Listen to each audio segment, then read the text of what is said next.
అధికారంలోకి వచ్చిన తర్వాత యుద్ధ ప్రాతిపదికన అధికారుల సహాయ సహకారాలతో చేపడుతున్నాం. రాబోయే రోజుల్లో మరిన్ని కార్యక్రమాలు కూడా శ్రీకారం చుట్టబోతున్నాం.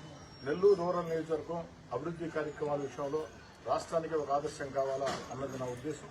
అదేవిధంగా గౌరవ ముఖ్యమంత్రి చంద్రబాబు నాయుడు గారి ఆకాంక్ష అభివృద్ధి కార్యక్రమాలు, అదేవిధంగా సంక్షేమ కార్యక్రమాలు, అమరావతి ఆంధ్రప్రదేశ్ గర్వించే రాజధాని, ఆంధ్రప్రదేశ్ జీవనాడి పోలవరం పూర్తి, మన బిడ్డలకు వచ్చేదానికి విదేశాల నుంచి లక్షల కొద్ది పెట్టుబడులు ఆకర్షించి పరిశ్రమలు స్థాపించడం, ఇవన్నీ ఆలోచనతో ఇంత పెద్ద వయసులో కూడా చంద్రబాబు నాయుడు గారు గత వైఎస్ఆర్ కాంగ్రెస్ పార్టీ ప్రభుత్వంలో పట్టాలు తప్పినా, గాడి తప్పినా రాష్ట్ర ప్రజల్ని, రాష్ట్రాన్ని అన్ని రకాల కూడా ముందుకు తీసుకుపోయేదానికి, రాష్ట్ర ప్రజలకి మేలు చేసేదానికి కృషి చేస్తూ ఉన్నారు.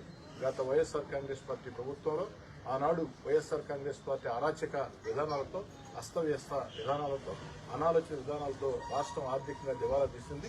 ఆర్థికంగా దివాలా తీసిన చంద్రబాబు నాయుడు గారు ఒక పక్క సంక్షేమం, అభివృద్ధి ఈ రెండు కూడా దృష్టి పెడుతూ మరో పక్క ఎన్నికల్లో ఇచ్చిన హామీల్ని ఒక్కొక్కటి నెరవేరుస్తూ వస్తున్నారు. అతి త్వరలో హామీలన్నీ కూడా ప్రారంభమవుతాయి. కొన్ని ఇప్పటికే ప్రారంభమని తెలియజేసుకుంటూ నీలగిరి సంఘం వాసులకు కూడా మేము మనవి చేసేది ఒకటే, అభివృద్ధి కార్యక్రమాల విషయంలో ఎక్కడా కూడా రాజకీయ జోక్యం లేకుండా, ఆ పార్టీ ఈ పార్టీ తేడా లేకుండా ఎన్నికలు అయిపోయింది. ఎన్నికల వేళ మాత్రమే పార్టీ ఎజెండాలు ఎన్నికలు పూర్తయిన వేళ ఈ యొక్క సమయంలో ఎక్కడికెక్కడ అభివృద్ధి కార్యక్రమాలు చేపట్టవలసిన అవసరం ఉంది. నీలగిరి సంఘంతో మొట్టమొదటి నుంచి కూడా నీలగిరి సంఘం అరుంతిపాడుతో నాకు ప్రత్యేకమైనటువంటి అనుబంధం ఉంది.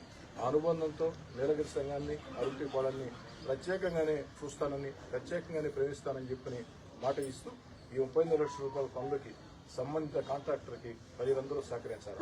మళ్లీ చెప్తున్నా, స్థానిక ప్రజలు ఆ కాంట్రాక్టర్కి సహకరించినట్లయితే, వ్యక్తిగత పంతాలకి భేదాలకి పోయినట్లయితే నీలగిరి సంఘంలో ఎప్పటికీ రైలు నిర్మాణం ఇక సాధ్యం కాదు.